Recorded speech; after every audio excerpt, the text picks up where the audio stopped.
Welcome back. It is the next episode. I don't know what that was. Let me try that again.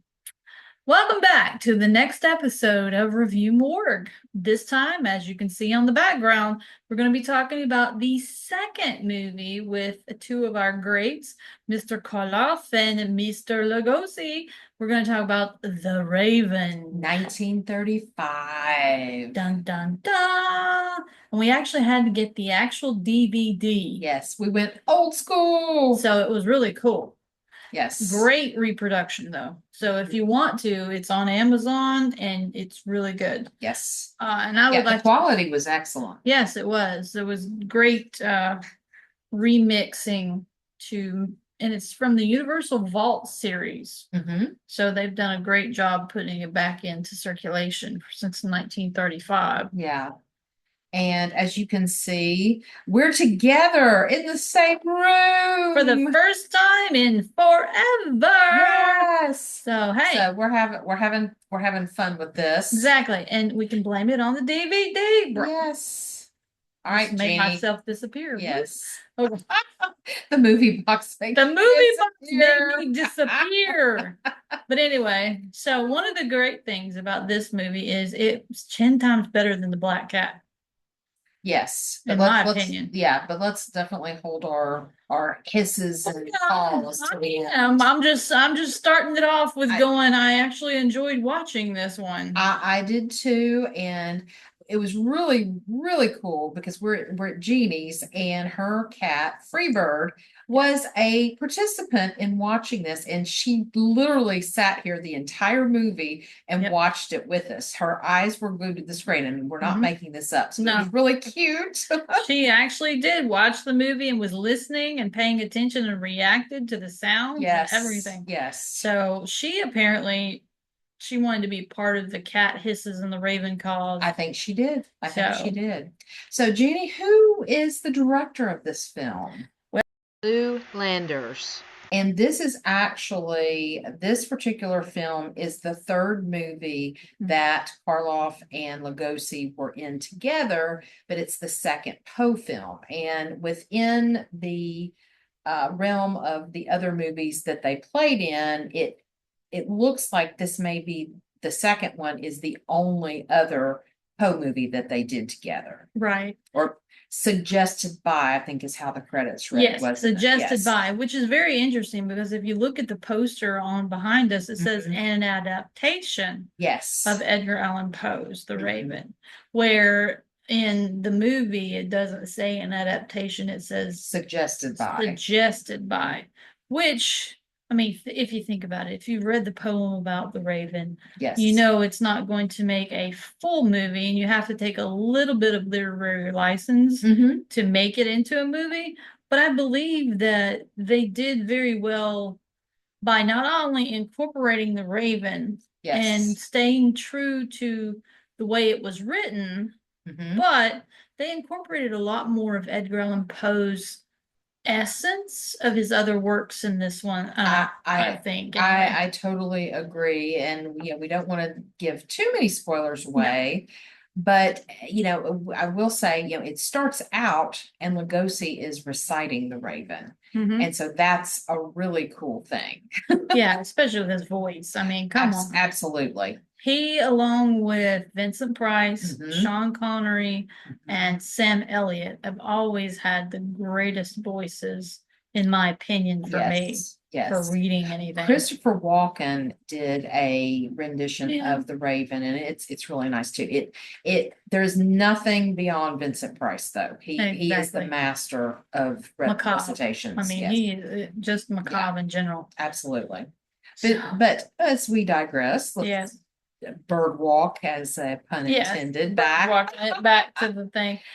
But the shadow play in this movie also is really cool because most of the movie takes place in the house that Lugosi's character lives in, and his name is Dr. Volin, and he's a retired physician and little off. We're not going to tell him how off right yet, but he has all these statues and things, and he has it looks like a taxidermied raven, but it kind of looks like a raven statue too.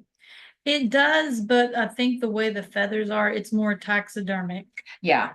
Yeah. It's not like the other bronze statues and the other things that are in his house. Right, that have the shadow. And so, especially at the beginning of the film, when they're in his office, everywhere the camera is shown with the camera on whomever is talking, either him or somebody that's in this office with him, either the raven itself is in the shot or the shadow of it is there. And it's just, it's haunting. It's very haunting. Yeah, they use the shadow effect, they use the camera, everything. Yes. Now, I was a little bit disappointed in the sound effects. Yeah. They did use sound effects, but they were, in my opinion, amateurish. Yeah. They didn't really add anything to the story other than just like, what is that noise? Yeah. That's one thing that I didn't like about the sound effects, per se. Yeah, but the makeup was really cool too, because as you can kind of see in the poster behind us, that is the face of Boris Karloff as his character's name. They pretty much didn't give him they didn't call him by his first name, but his last name was Bateman, and very pun-like with the name, we'll just say. But the makeup that they did for 1935 with his face, I thought was very well done. I mean, nowadays it would have been I 20 would times say different and more it got realistic. better. Yes. When they first started out, it was just really? Yeah. It had a theme of just a true horror film. And you're going, that's just bad, in my opinion. Oh yeah. But they did get better. Yeah, and the costumes were amazing. The ladies they had evening dresses at one point, and just the epitome of the 1930s Hollywood glamour. It was absolutely gorgeous. Very much Art Deco. Yes. It was. It almost still holding on to a little bit of that, the Roaring 20s jazz age. Yeah. It was like a mixture. Yeah. Of a jazz roaring 20s, but it's pushing more towards the Art Deco with the flamboyant and the bright and the geometrics. Yes, absolutely. That was one of the big issues. Yeah, and I don't know if you noticed this or not, but in the one scene after Jean has been restored with her surgery, again, not trying to give away too many spoilers, but she's the main character. She's actually, her face is right behind me next to Boris Karloff's. And she's the lady in distress, throughout the movie. And she's sitting on the couch in Dr. Volin's house. And one thing I noticed that because they were moving around the room in the scene some, and the spindles on the staircase, the way they were very Art Deco, but it almost had the reminiscence of raven feathers. Yeah, and that's another thing with the shadows, and they were very subtle in certain ways about how they incorporated the effects. Yeah. And it was done very well. Absolutely. So there were touches of the raven all throughout. And the cool thing too is that Jean was a dancer, and part of the surgery helped her regain her ability to dance. Yes. And so they had a recital. She had a recital, and everybody went to see her do this dance. And it was a co-actor reciting the Raven as she did the dance. And there's this like Gothic revival, like door with the bust of Pallas and a raven above it. And she was clothed in not all black. It had some kind of, it was probably like silver or gray. Yeah, it was very, what's the word I'm looking for? Matte. It was very matte. Even though it was sequin headpiece. Because they made sure that the headpiece was more of the raven feathered colors and everything, and that she had like this flowing robe that went down the back from her hood, but then the rest of her costume was like a matte color to like offset. Yes. And it made it flow very well when she did her dance.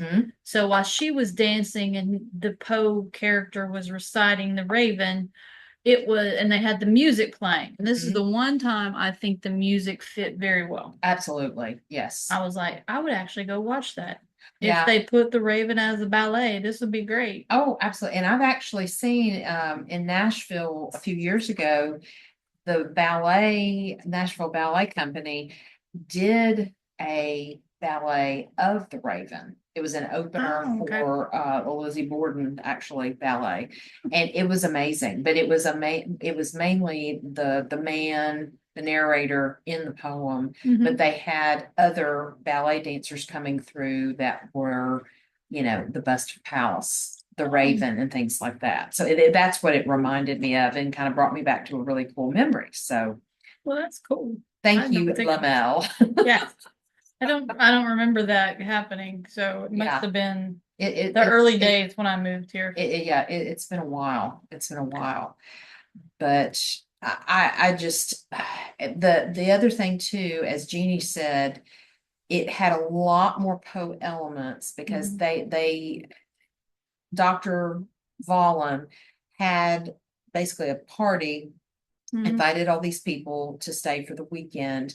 And he had this beautiful, luxurious house, and they were having a conversation about Poe. And that was very intriguing to hear Bela Lugosi as this character talk about Poe, kind of how we talk about Poe, and just the genius. And he mentioned that word multiple times. Well, and what was very ironic is that the very beginning scene with Dr. Vaughn, he's talking to someone who wants to purchase Dr. Vaughn's volumes of Poe.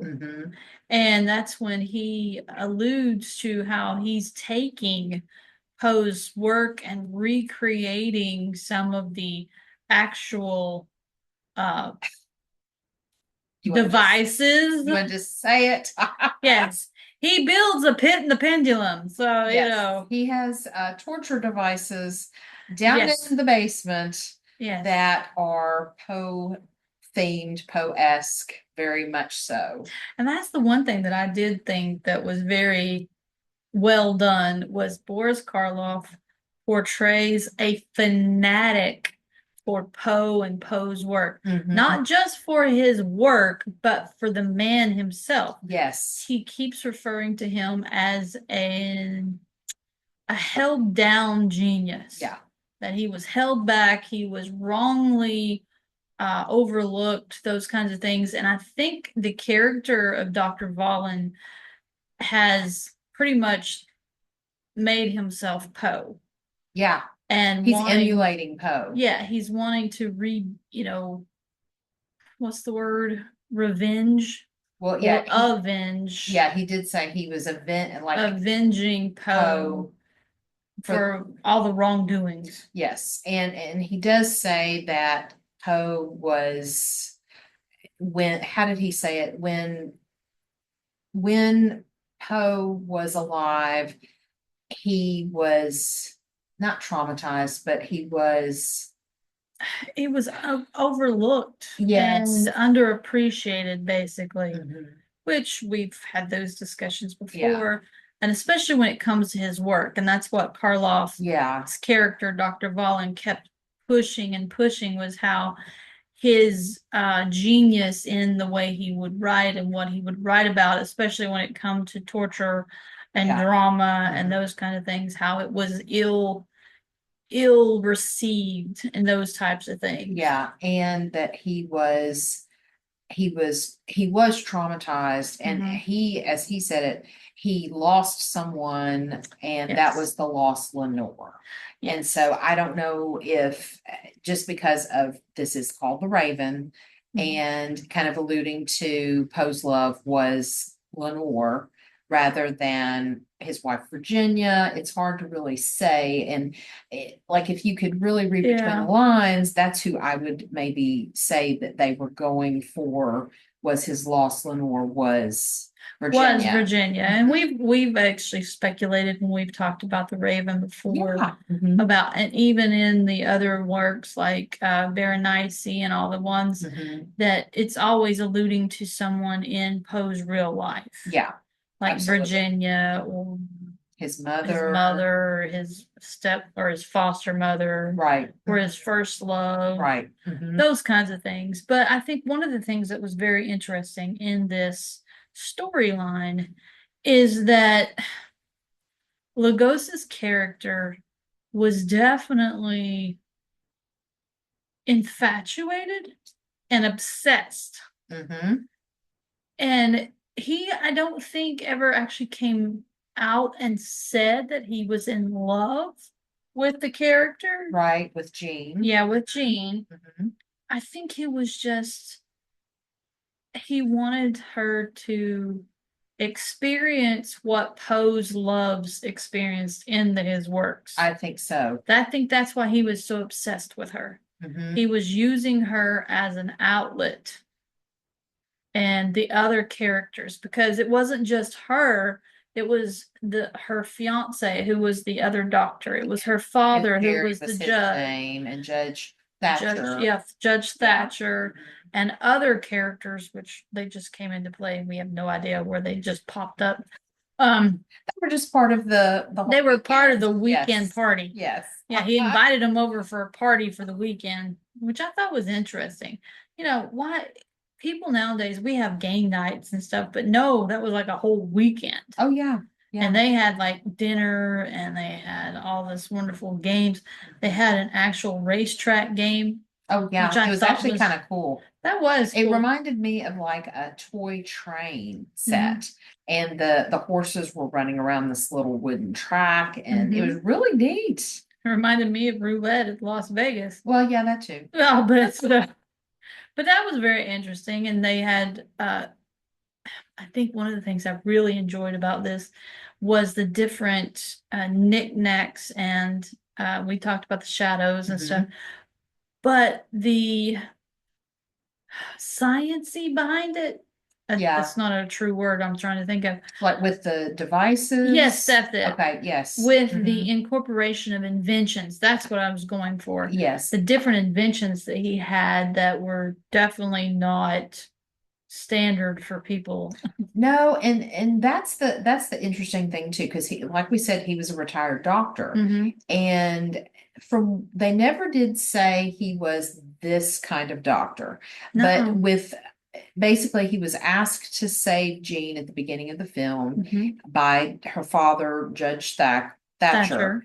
And it seemed like it was something to do with possibly her being paralyzed. So it was like either spinal surgery, brain surgery, or something like that. Yeah, I got the impression that it was alluding to he was some type of neurosurgeon. Yes. Because he was very knowledgeable about how nerves affected different things. Right. Because at one point when she's recovered a year later and is talking to him, she reaches for the back of her head and her neck and is thanking him for restoring her ability to dance. Yes. Which tells me that when the accident occurred, there was some kind of nerve damage and he did the surgery to help save her. Yes, absolutely. And then that leads into how with Bateman, and I'm not going to give too much more away. Right. But I think he was some type of neurosurgeon since he was very knowledgeable in nerves. Absolutely. And there's another thing that happens that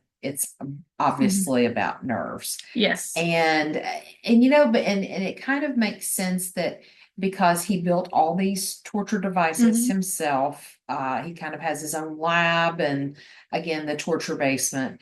Yes. It when you think about the torture that he was doing, it would affect nerves physically, but he was also connected not just to the physical, but also the mental anguish And of the emotional. torture. Yes. And that's why when I first saw him, when he was talking to the character at the beginning, I immediately got drawn to more of a Freud type character. Yes. I thought he was more of a psychoanalysis type of person. I like how you stress psycho.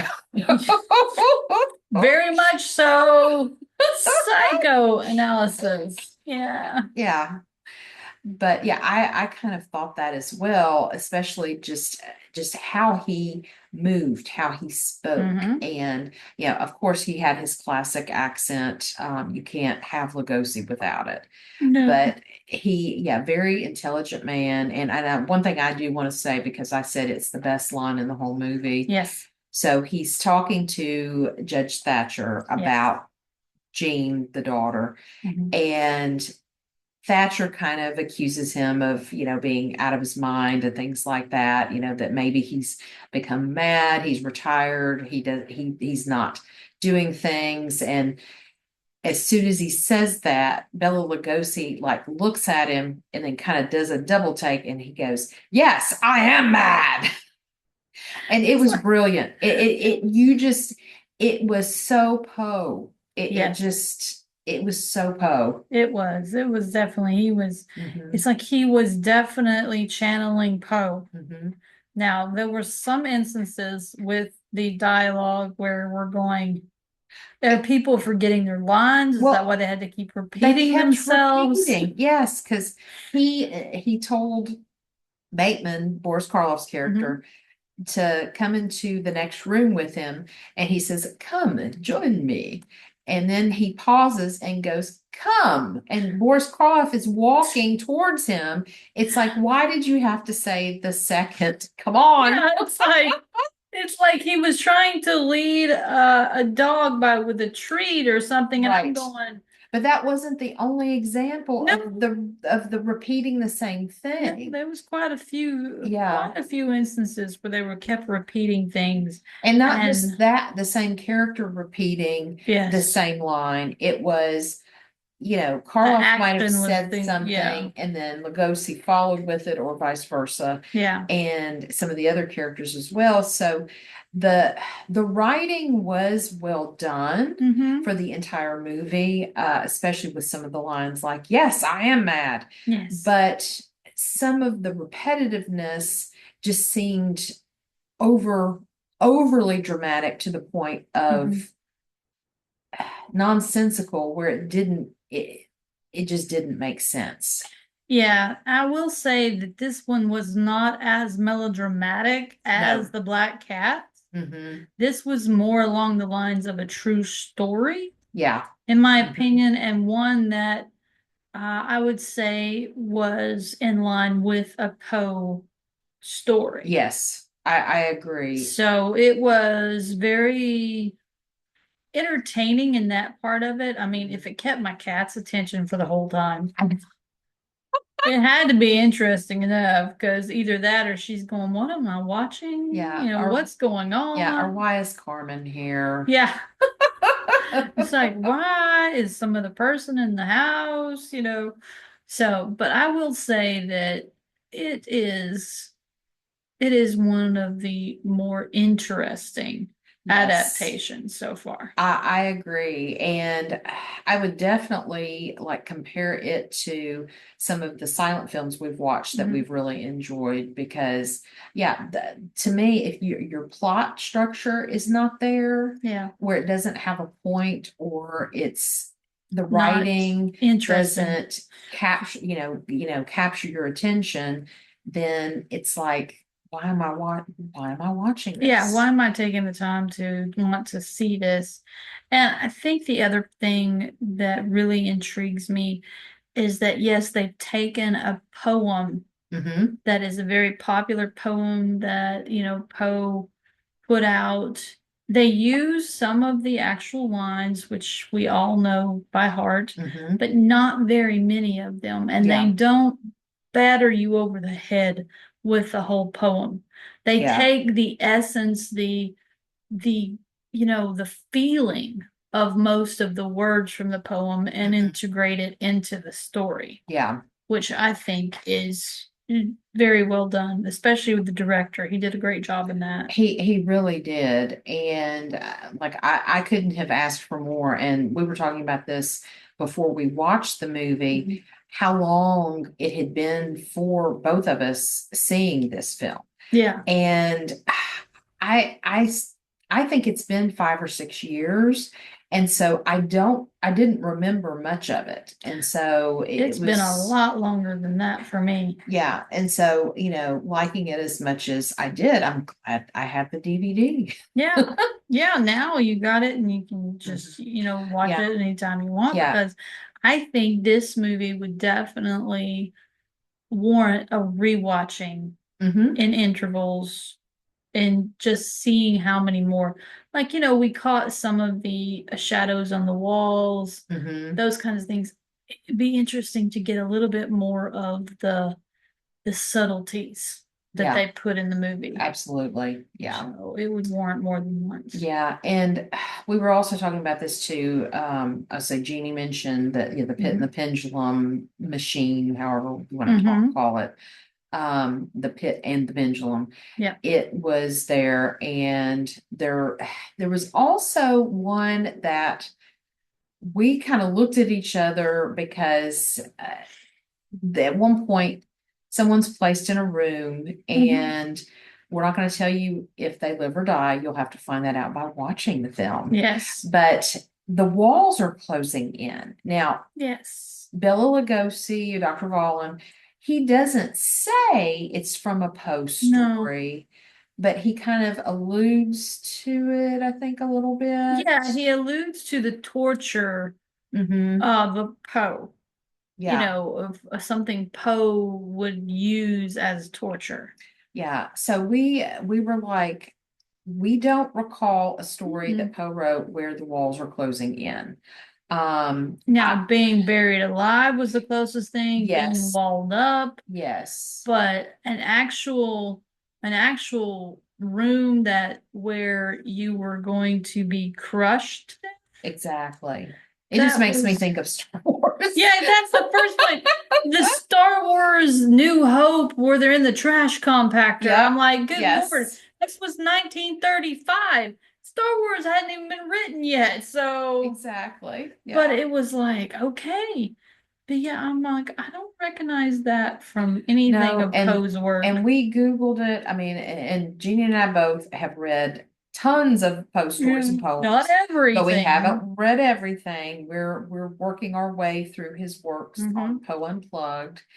And so we Googled it, couldn't find anything. And so what we kind of attributed it to was it is just a different level of being buried alive. Yeah. And so you've got, the oblong box. Yeah. I was thinking more of it was more of a metaphor. Burial. Because, a metaphor. Yeah. Yeah, because definitely. the way Dr. Bolin was making the point, it was that he was giving them a forever. And by, compacting them together.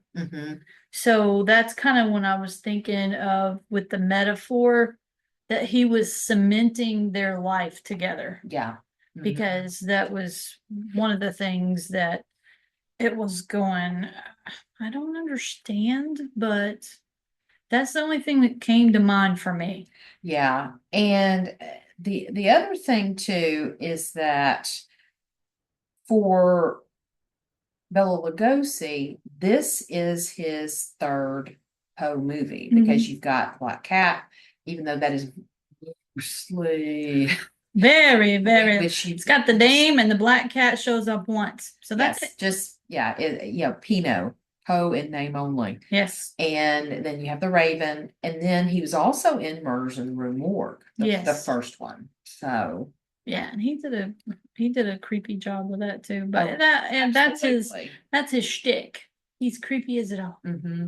And so I was kind of curious. I'm looking at his IMDb right now, his Mhm. filmography, because I think those were the three movies that were Poe-esque. I don't Again, think of any. I can't think of any more. I can't either, which there may be some out there, but we were kind of talking about, Mhm. there's what's kind of reference to the Price Corman cycle of Mhm. movies, and there were 8 of those, except Price was not in one. Ray Milland was in that. In That one was of the them. premature burial. That's the Yes. only one that Price wasn't Yeah, in. but it was referred to like as the Poe cycle, and Mhm. so it's kind of like it would have been interesting if Lugosi and Karloff had done more of these films together, and it would have been like a early Poe cycle, which I guess you could kind of say it is with Lugosi with 3 films. Yeah, I mean, it make sense because they were Not the same in director. essence, but those actors themselves were the epitome of the horror actors. Yeah, They were the absolutely. horror characters. That was their shtick. Yeah. And that's how they became popularized Mm-hmm. in the world. And so everybody automatically attributes the early horror writer to Edgar Allan Poe. Yeah, exactly. And so they were, but we'll just say that Karloff and Lugosi were the top, the training actors for the cycle of the Poe Yes, coming on. actually, yeah, carrying forward. Yes. And what's kind of cool to think about it is that, Karloff was in 2, Mhm. and he did movies with Vincent Price as well. Yep. And so that's really even cooler to think of it. Like, yeah, it's like the 6 degrees of Poe. Karloff is carrying the telltale heart of Poe forward into and I think many. Lugosi probably would have followed on and did some movies with Price and everything along the way if he had lived long enough. Right, exactly. Yeah, I just very impressed with this film. Much better than the Black Cat. Yes, the and previous year. you can definitely tell that one, the writing has a lot to do with the movie. And even though it may say it's an adaptation of Poe, it's the writer's reverence to Poe that makes a difference. And 2, the directors. Yeah. You can tell that when you've got one director that's, oh, I think I want to use this so I can get it popular because people will think it's this. But then you have a director who's like, I love Poe. Yeah. And I want to pay homage to him. So you create a movie that does that. Yeah. And you can definitely tell the difference. Absolutely. And I would be interested to dig deeper into Carl Lamel's background to find out, like, what, if we could find it, if he said anything about it, quoted in, any kind of media. Right. What if he said about Poe. Absolutely. I wonder if he made any memoirs or a biography. We'll have to check that out. Yeah. We'll have to check that out. It'll be on our next list of things to do. So, but I would say that in this movie, it was interesting. It was attention grabbing. The characters, I will say Karloff to me was not given enough screen time. I agree with you on that. But what he was given, he definitely made noticeable. Yes. And then Lugosi, of course, he did his due diligence as the Lugosi guy that he is. He stole the film. Yes. In my opinion, he made the movie. I think for me, a little bit of it was a little too melodramatic. For him, it was bordering on the Murders in the Rue Morgue issues. Yes, but I don't know. For me, I really liked it.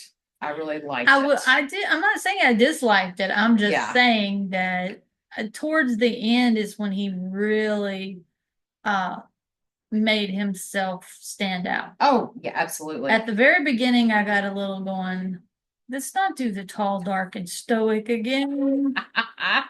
It's for me, it really, he emulated almost the narrator in the Telltale Heart. Mm-hmm. And yeah, I loved that. Yeah, he was definitely playing more than one character. Mm-hmm. Which kind of alludes to, was he, did he have multiple personalities and just all kinds of things? Well, we already talked about how he was psychotic. Yes. So and he himself even referred to himself as having a psychosis of some sort. Absolutely. And he kept repeating and repeating how he was retired as a doctor. Mm-hmm. So it's like, I'm done being an actual real person. I'm ready to be this other person that I really want to be. Absolutely. And he even said that, like, he explains why he became a doctor, and it's not what you think compared to Jerry, who is Jean's fiance, who was also a doctor. It's very different, and we're not going to spoil that. We're going to let you watch the film. It adds to and gives a very distinct separation to the two characters and why they are who they are. Absolutely. So all right, Jeannie. Raven Cause and Black Cat Kisses. All right, as far as the Raven Cause go, I will give it a 4. Okay. I would give it more, but there was still a lot of plot holes that could have done better, and the writing was a lot better than the Black Cat, but it still had room for much improvement. Yeah. And then the Black Cat Hisses, I will only have to give it 2. Okay. And most of that was because of the I know they do it, and I know it was a popular thing, especially when they started making actual sound for movies. Yeah. But the screaming, the whole just redundant damsel in distress scream. She could be put in the Scream Queen category. Yes. She'd be a top contender. That's why I'd have to do with the 2, because it just was not just with her screaming, but with those major plot holes. It just was bad. Yeah. That's one of 2 Black Cat Hisses, but 4 Raven Calls. Okay. All right. So for me, I'm going to give it 5 Raven Calls. I really loved this film. I love Lugosi, love Karloff. Again, I agree. Karloff did not. He was, even though he got top billing, he supported Lugosi, which is okay. And that's what I say. That's just one little thing I have a hang up with, that he could have been developed into a bigger character than he was. But I loved how this movie early on played so much homage to Poe, and just obviously they're all actors, but the way Lugosi talked about Poe, it almost seemed like it wasn't just acting. It seemed very genuine, and it just made something about this film really resonate with me that way. And so that's why I'm giving it 5. I can understand that. Yeah. And I would probably also give 2 Black Cat Hisses, just because there were, like you said, there's a few plot holes that could have been tidied up a little bit better. The end, part of the end, I guess the very end, not the climax of the movie, but just kind of it was kind of corny. In my opinion, it would have been better if they just slapped the words "the end." Yeah, exactly. Yes. Yeah, I agree. It would have made it a heck of a lot better. Yeah, the screaming was a little overdone, but at the same time, it was warranted, kind of. Kinda.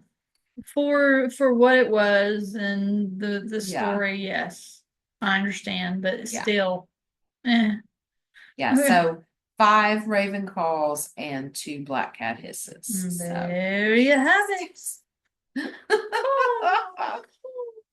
So if you are in the market to want to add this to your series, if you even still have a DVD player or a Yes. PS3 or one of the other consoles that will play DVDs, you can grab it for yourself on Amazon and just take a look and enjoy, because come on, you know as well as I do, if you are a movie person and you especially love the older movies, Boris, Karloff and Bela Lugosi are two main characters that are like right up there with Vincent Price as being the trifecta of the movie world, especially the horror.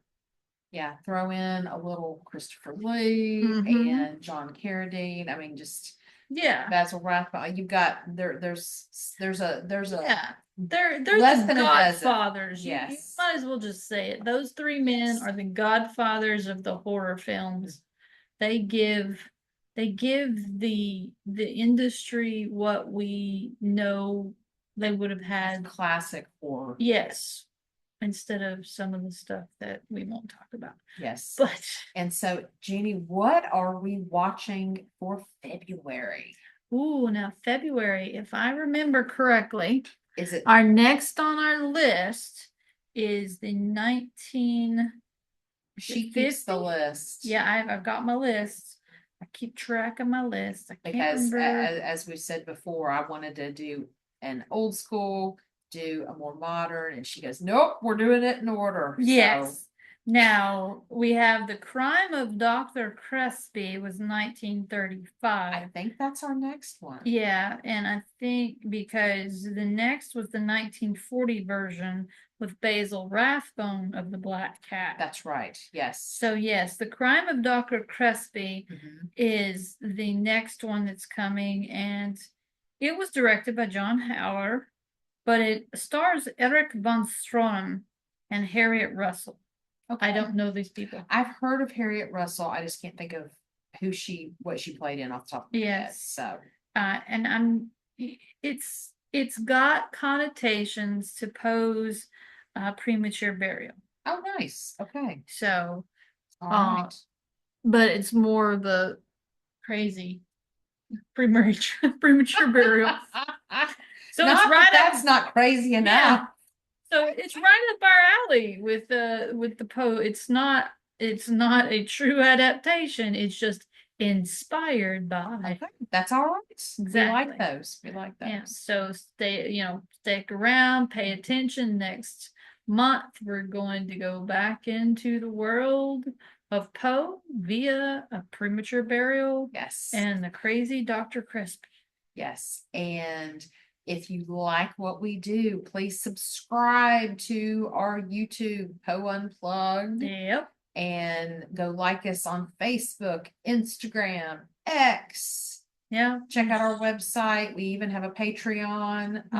Just lots of cool things going on. And pay attention, because starting in April, once again, we'll have the Poet Like Poe Poetry Contest. Poe, Poe, Poe. For a third annual. Yes. Wow. Already third annual. Yes. That makes me, I'm feeling old. To kick that off, we are hoping to do another live poetry reading. So get your Poe on. Yes.